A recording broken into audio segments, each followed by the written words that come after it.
Hey guys, this is Nurse Jay at Nursing the Truth. I hope everyone's having a great Friday.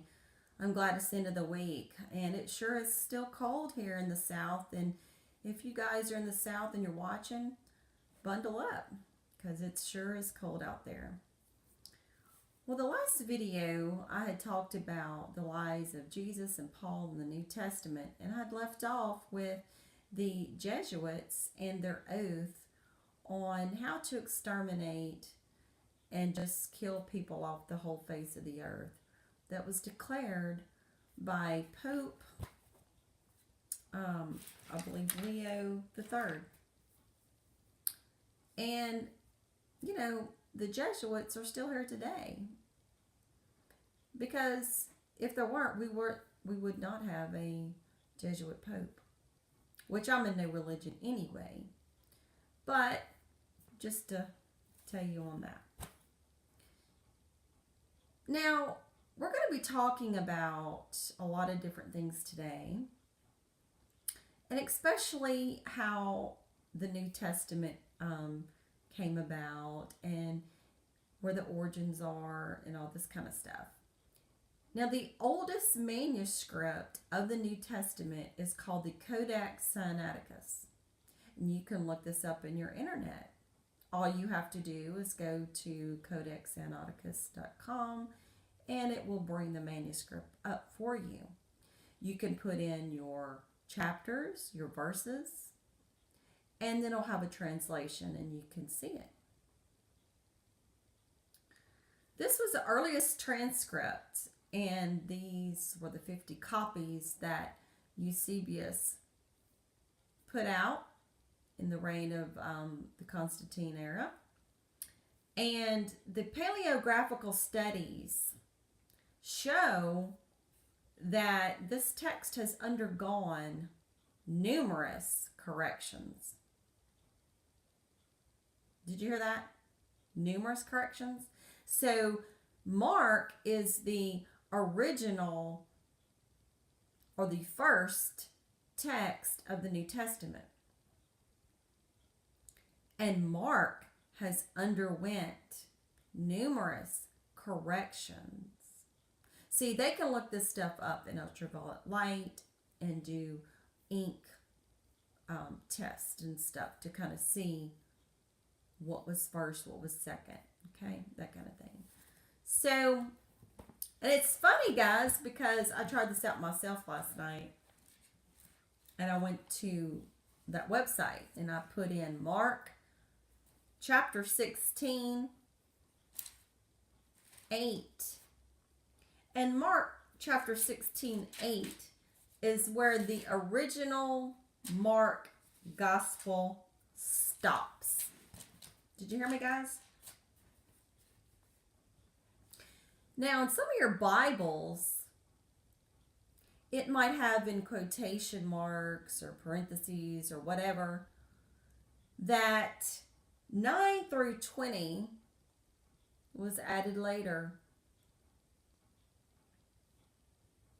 Okay. Now, if we are going to go by an original text, then that was the first one. So anything after that has been added. So let's read Mark and see what we have and what we're missing. And I'm going to start with Mark 16, verse 6. And he saith unto them, Do not be afraid, you seek Jesus of Nazareth, which was crucified. He is risen, he's not here. Behold the place where they lay him. But go your way, tell his disciples and Peter that he goeth before you in Galilee. There shall you see him. And they went out quickly and fled from the sepulchre, for they trembled and were amazed. Neither said they anything to any man, for they were afraid. Bottom story, bottom line.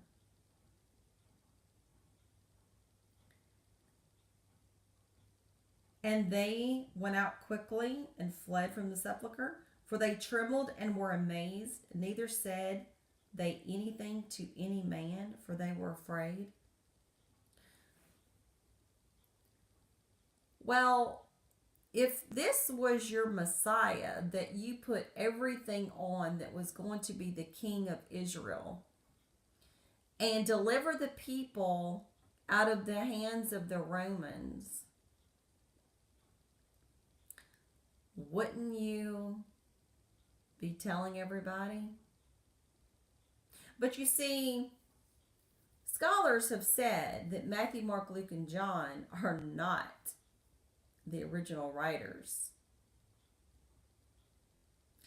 That the supposedly disciples, this does not go to them. You know, the average lifespan of these people, especially the hardworking people, were about 30, 40 at the most. Okay? So if this Jesus man, whoever he is, because there were so many Jesuses and James back then, if he died in 30 and these people are writing years later, they're not going to be alive.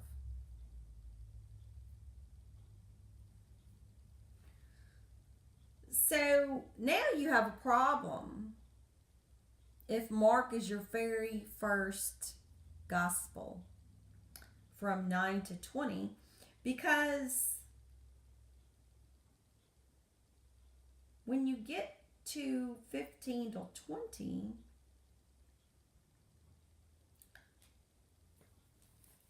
it says a different thing. Now, this is in red, and this is supposed to be Jesus' words, and he says, "Go ye into all the world and preach the gospel to every creature. He that believeth and is baptized shall be saved, but he that believeth not shall be damned. And these signs shall follow them that believe in my name. They shall cast out devils, and they shall speak with new tongues. They shall take up serpents, and if they drink any deadly thing, it shall not hurt them. They shall lay hands on the sick, and they shall recover." Well, I do believe if you drink a whole damn bottle of Clorox bleach or poisons for rats, your ass is going to die.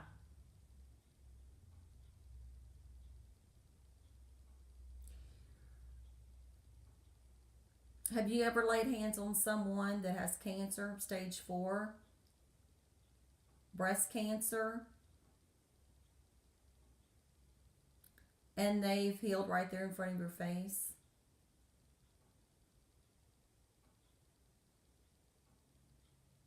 Have you ever done an exorcism and cast out entities?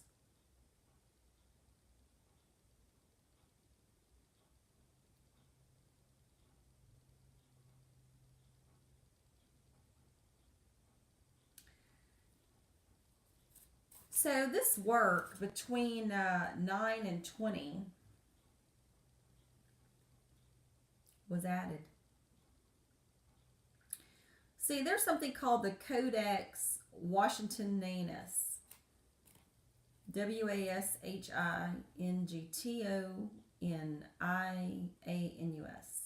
from the 4th to 5th century. And in this particular codex that I just told you, the extra verses were added to Mark in the 4th to 5th century.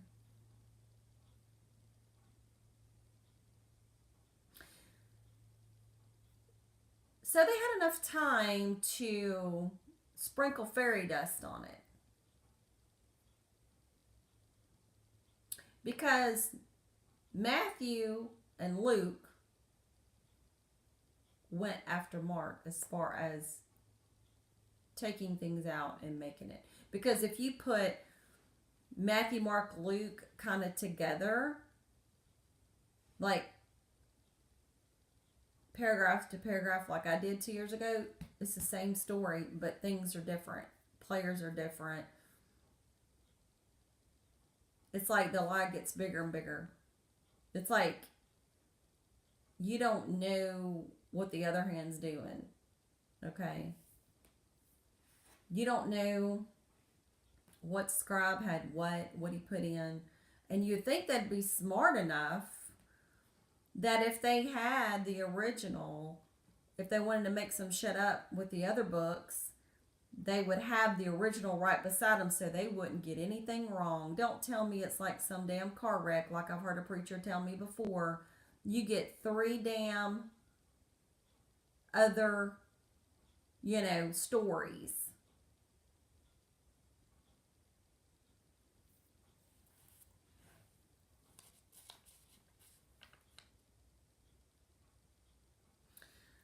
The Nag Hammadi texts are Gnostic Christian texts of the 4th century and copies of the 2nd century originals. They say that the earliest Gospel of Luke was between 175 and 225, and then fragments of John 15 and 16 were in 250, and John 18 and 19 were in 150, and John 17 was in 250.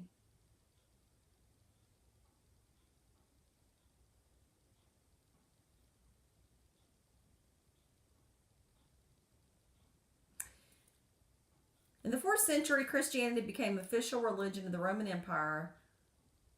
The same century they burned the ancient libraries and the ancient records.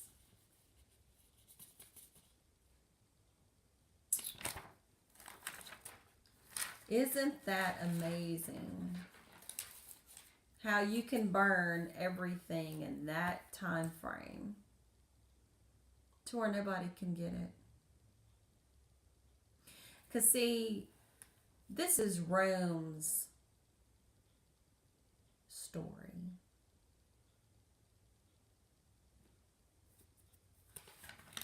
And then 311, you had the Edict of Toleration.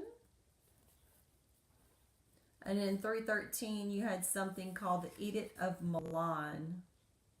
Okay. And the Edict of Milan is where they granted the Christians and all others full authority to observe their religion which they preferred. And any divinity whatsoever that they wanted to worship. So the Edict of Milan was a big deal. That meant at that particular time that they could worship what God and do whatever. And Rome wasn't going to hurt you for it because they were already doing that. Because you see, a lot of Jewish people were in Rome at that time.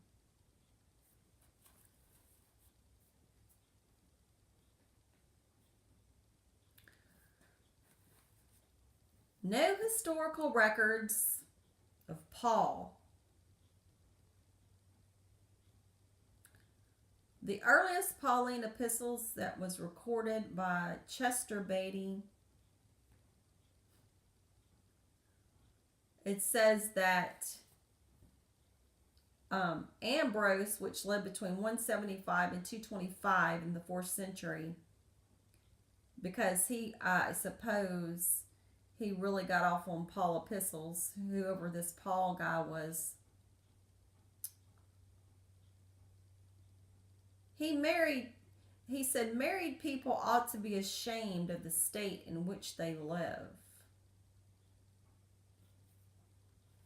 Clement of Alexandria, 2nd and 3rd century theologian, states, every woman ought to be overcome by shame at the thought that she is a woman. Fuck you. And the horse you rode in on, Rome.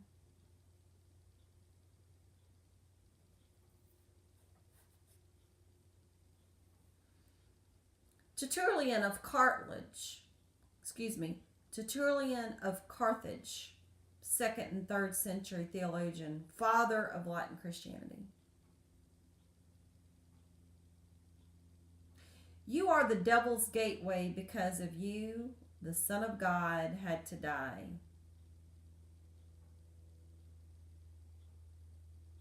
Fuck you too. Sorry, you don't like my language. But if it wasn't for us, your asses wouldn't be here. Sorry. Gotta put it to you like it is. Because we have the choice if we want your asses or not. Now, moving on. Origen of Alexander. He was born 184 and he died in 253. And he had a big dispute with Celsus because Celsus was against Christianity. And he wrote a book called The True Word or The True Doctrine. Oh, and that's been burned up too because he knew their little game. And see, Origen wrote a book called Contra Celsum, refuting what Celsus had said. But see, the only thing that we have in antiquity is from Origen's books, where he cited things that Celsus was saying.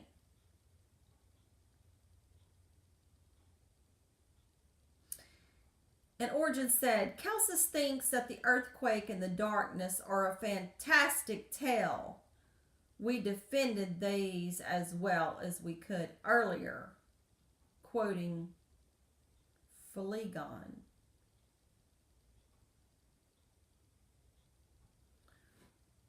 Well, if you go back and you can look at different eclipses and earthquakes that happened back in antiquity, because they kept records and almanacs and things like that. And which your Egyptians basically formulated all the almanacs and how to, keep up with that kind of stuff. But anyway, the Celsus knew what they were doing. And he was all about exposing them. And I've been reading a lot of the Celsus and Origen, issues. I'm reading that over the internet. You can also Google that. There's like 8 books or 8 volumes of this. And also, I think it was Tertullian also has been saying some things about Christianity as well, even though I'm pissed off at what he just said, that we're the devil's gateway because the Son of God had to die.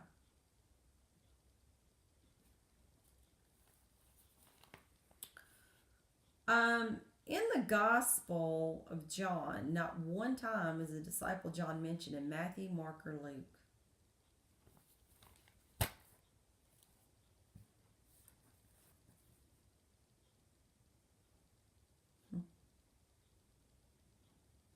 Oh, a little bit of history on this. Oh boy, this is funny. And you can look this up. It's under For Bible Truth. It's called The Word Church. Comes from the Scottish word circ, C-I-R-C. And it can be traced back to Cerces, C-E-R-C-E-S, which is a mythological character who was an animal circus trainer. So Cerces equals circle. A 3-ring circus, actually, is what it is.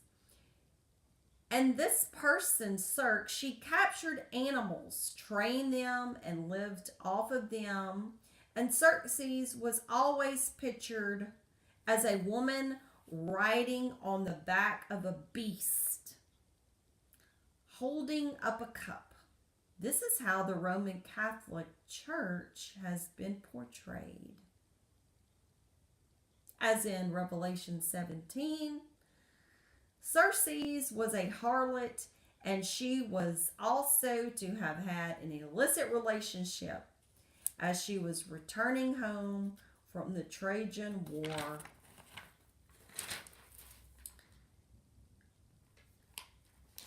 And the offspring that she bare was Latinus, the father of the Latin race. Latinus, the mother of Circe, was a harlot. Urine mixed with drugs and would mislead all the kings of the earth. So basically, the word church is Circe's, the mother of harlots, a whorehouse, whoredom, and Revelation chapter 18, verse 3. On every church, they also have a steeple. The word pencil means a penis or a phallic worship. God is in you.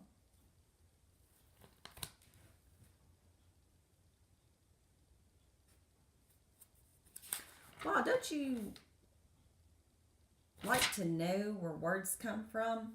And I'm giving that to you on your internet. But see, we're going to go to church every Sunday with a pencil dick on top of our church houses. Which, if you go back to antiquity, that phallic symbol meant resurrection.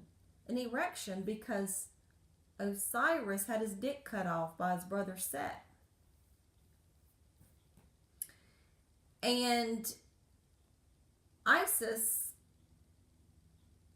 had that put out all over Egypt as a sign that he was resurrected,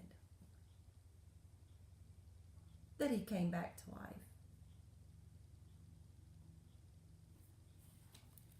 However you want to take it. So think about this, guys. I think the church is like a damn three-ring circus. Have you ever thought about that? Have you ever felt like you're getting up, you're rushing around in the morning to make a presentation, you're going into the church, and there's lots of animals in there. And you have a ringmaster, which is your priest, your pastor, your bishop. And he's calming and taming all the little animals inside the building. And he's going to treat each and every animal a different way. He might have to scream and yell at certain animals to get the point across. And then he might have to tone it down for the little ones. He has his whip. And then he cracks it on your ass. And then he makes you feel inferior because he's the big man. He's the big ringmaster. And then after the show's over and you get your donuts and your coffee and your fruit to go, you're all hypnotized by the master's whip. Nothing ever changes. You come back week after week after week after week, and there's a new show.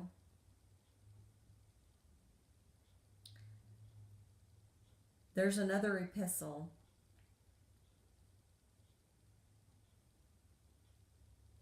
And it just makes me sick. As I've gotten out of the delusion, how I have seen people cry in the services about different issues. Now, not to say that they are not experiencing pain one way or another, or their grandmother just died, or their mom. That's understandable. But when you have a preacher that's damning you to hell, or is making you feel like if you don't believe what the Catholic Church has given you, then you're a pile of shit. Well, preacher man, do your homework.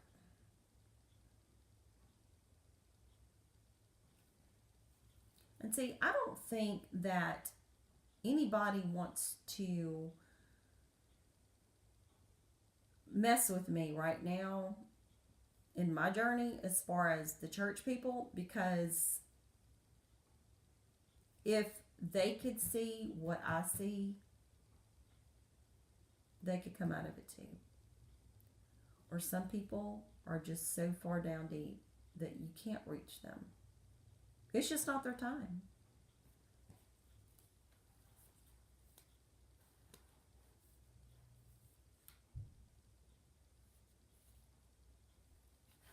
And it's sad.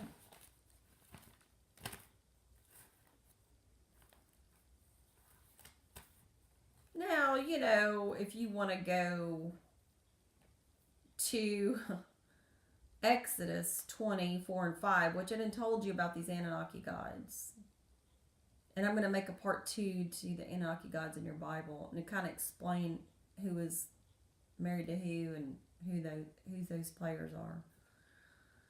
But it says in Exodus 20, thou shalt not make any images of the likeness of anything that is in heaven above, or that is earth beneath. Thou shalt not bow down thyself to them and serve them.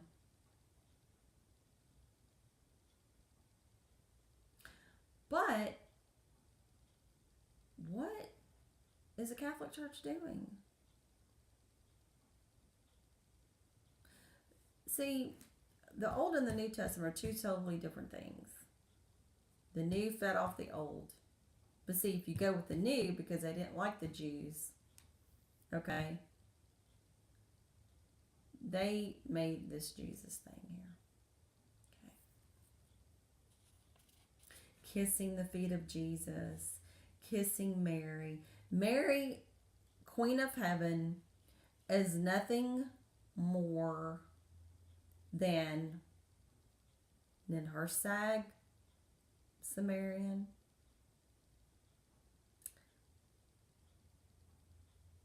Isis, Egyptian, Anana, Babylonian.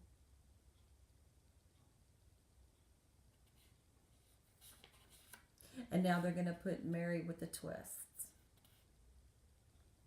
And they didn't start worshiping her until, I think it was 493 maybe.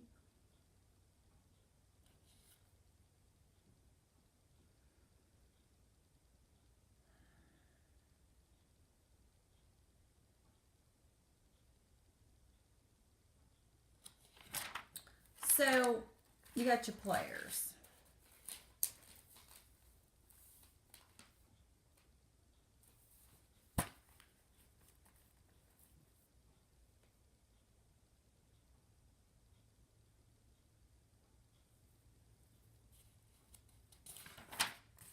It's a lot of information I have. It's a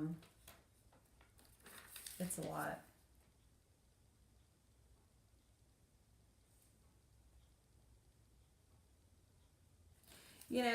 When they started doing when they started building the Vatican, I believe it's in the 1400s, they have it buried on top of catacombs. Dead bodies, dead bones. They didn't give a damn who it was. They wanted to build it, and they didn't care how they had to go about it. No regard to families, life. They were going to do what they wanted to do. And that's why when you have all this history channels and shit like that going down there in the Vatican, you see all these bones. because they built it on top of bones. And the little priestess went down there in their little Mithras cult, drinking their little wine. Sol Invictus.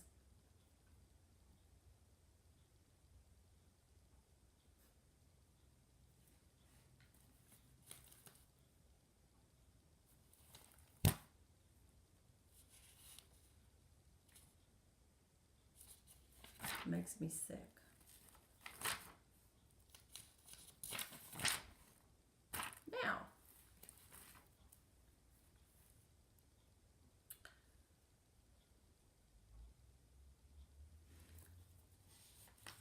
Now these are some scriptures. You can look it up for yourself.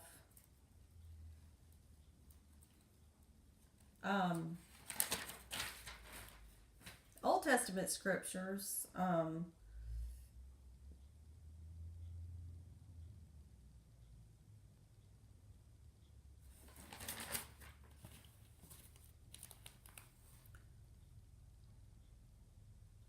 Lamentations 2:20, where it talks about moms eating their daughters.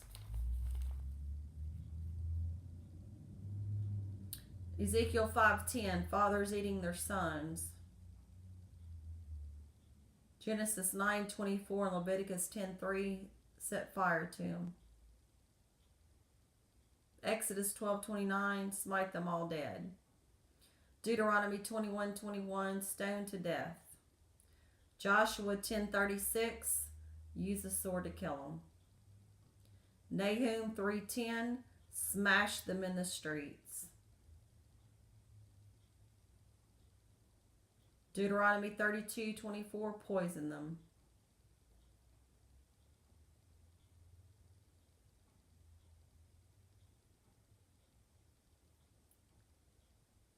Matthew 18:6, drown them. Matthew 19:29, abandon them. Revelation 2:23, kill them with death.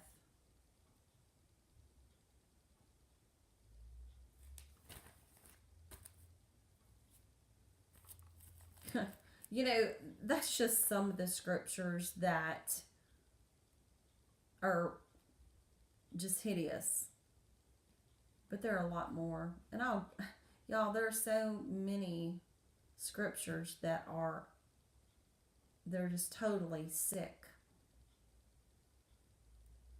And I can go on and on. One of these is talking about the Lord in the Old Testament killed a man because he wouldn't ejaculate in this woman, and that he spewed his seed onto the ground.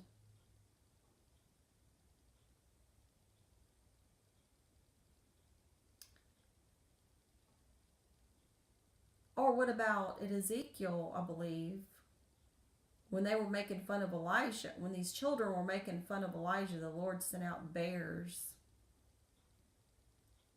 that killed the children for making fun of him, for his bald head.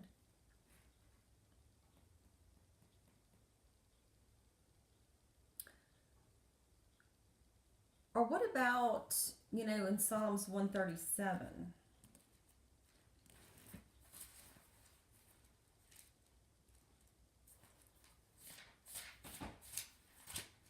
I think it's 137:9.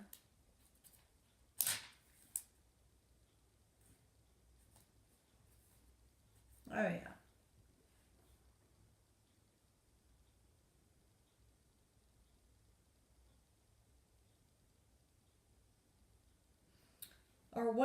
yeah. Psalms 137:8, it says, O daughter of Babylon, who art to be destroyed, happy shall he be that rewardeth thee as thou hast served us.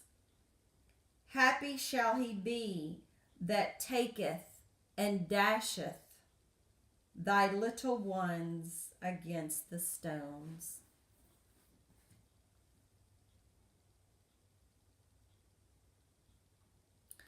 You mean this God in the Old Testament is going to allow little babies to be killed and dashed upon the stones? What kind of shit people are you serving? This whole thing, this whole Bible here is full of shit. Religion is killing us.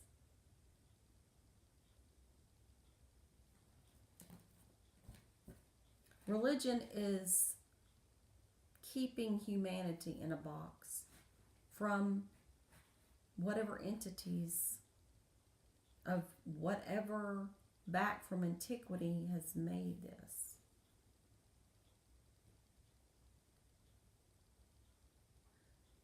I don't know if these scribes that wrote this Old Testament made this Yahweh a vengeful, bipolar God.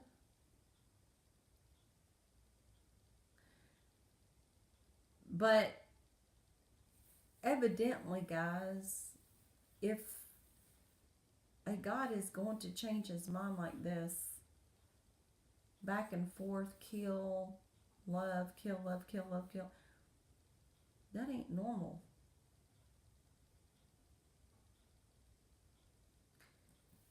It's a human archetype, a yin and a yang, duality. It's killing us. Religion is killing us. Get back and love Mother Earth and give back to her, because without her we cannot live, but she can live without us. She doesn't need us. She's never needed us. We've always needed her, because she's birthed everything. Water, food, grass, minerals. So just to think about that. There are also some other gods that have the Jesus connection as far as the attributes. We're talking about Krishna, Buddha, Odin, Zoroaster, Indra of Tibet, Bali of Afghanistan, Tammuz of Syria, Adad of Assyria, Jesus of the Druids, Thor, son of Odin of the Gauls,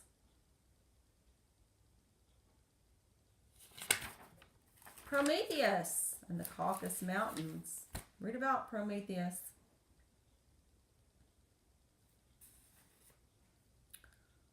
That's also Enki, the brother of Enlil, the Anunnaki gods, the creator of mankind, chief geneticist.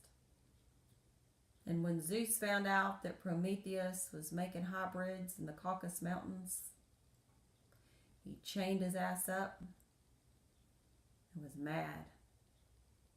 And the Hercules came and got Prometheus out. Kind of makes you wonder, and you want to know where Caucasian, the word Caucasian comes from? Comes from the Caucasus Mountains, because us whiteys here, buddies, are here from the Caucasus Mountains.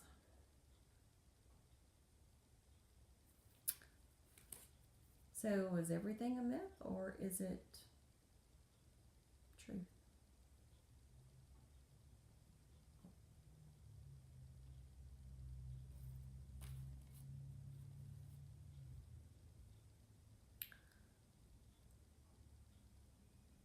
Crucifixion wasn't part of Christianity until around 600 to 700. Early Christian art, earlier than 600, shows no suffering on a cross. The oldest picture is of a lamb with blood dripping into a vase or dropping on the ground.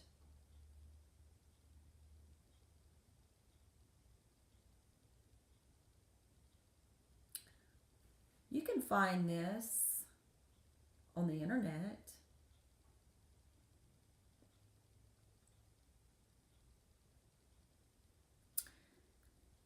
Canon 82 of the Roman Catholic Church at the Sixth Synod of Constantinople ordained that instead of the ancient symbol of the Lamb on the cross, the figure of a man should be represented, and that was declared by Pope Adrian I. And that, my dear, was at the also in the Seventh Ecumenical Council.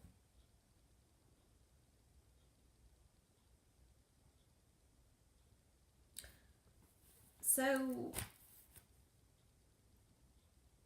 why is the lamb on the cross? Why isn't Jesus? Why do they have to wait till 600 and something to get this man? And even at that, go look up Caesar Borgia.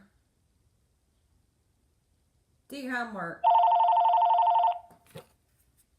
Sorry, guys. Let them leave me a message.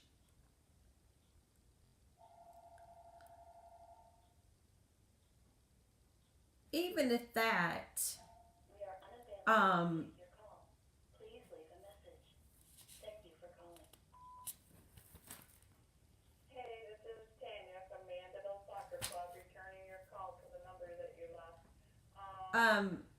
I hate it every time I do this. Somebody calls me on the stupid phone and I just get sidetracked. So anyway, they're going to put this lamb up on the cross, but why not Jesus? But if you look up Caesar Borgia, this was one of the Pope's sons, and the son was in the Vatican army, and he's also a cardinal. And he was also friends and very nicely acquainted with, I believe, Michael Angelo and Leonardo da Vinci. And the Pope's son was kind of a good-looking guy at that time. And he was painted as Jesus. Okay? And people knew about it. So you're going to have a European as Jesus. Well, let me tell you something. In that part of the world in antiquity, whether you be a Syrian, an Arab, Iraqi, those aren't white people. Those are dark-skinned people. And so when the Renaissance took place, what they did is called a iconoclasm, where every portrait you see of different things in antiquity with blacks or dark people, they whitewashed them. Okay. So you got to understand, when all this stuff went down and it all came out of, and that's another video I've got to make about Serapis. The whole thing is a shenanigan from the word go. Because see, in 134 AD or CE, however you want to call it, Emperor Hadrian wrote to Septimus Severus, and he said, how folly and fickle it is to see that the people that worship Serapis is called Christians.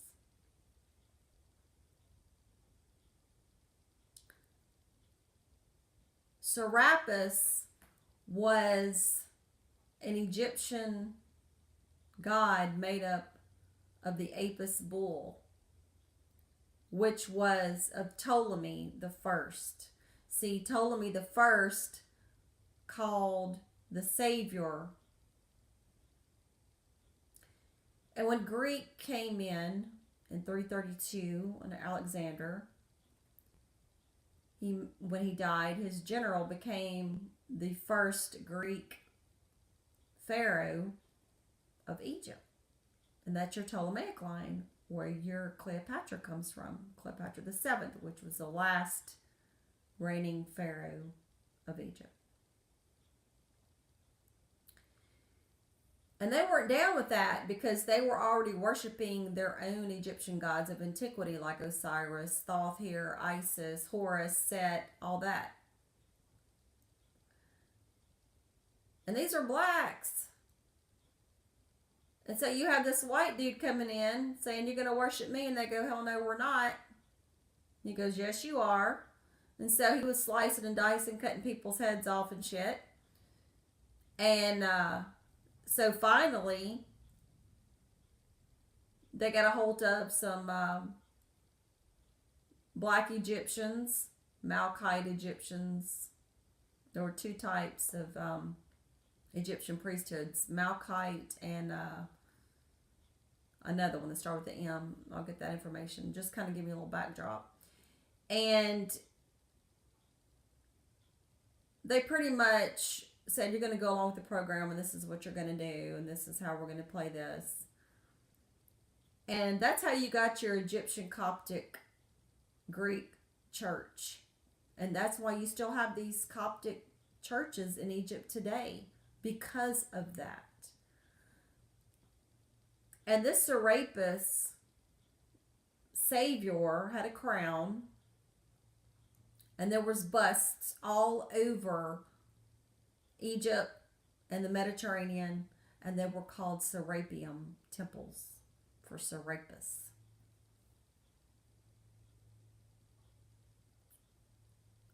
So really, this Christianity thing came out of Egypt. Because see, everyone can be a Christ.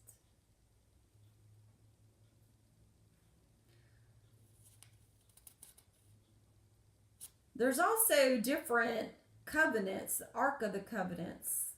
You have the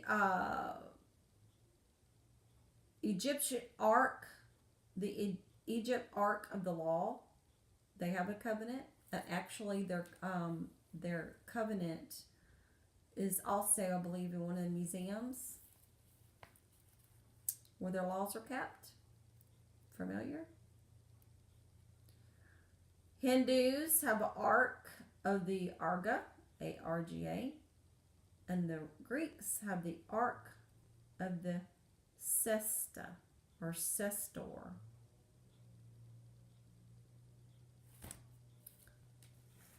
So guys, I'm going to leave you with that.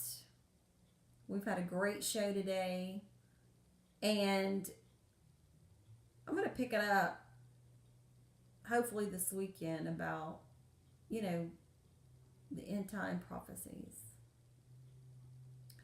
So there again, guys, search for the truth, and when you find the truth, let the truth set you free. Hotep and Ashe.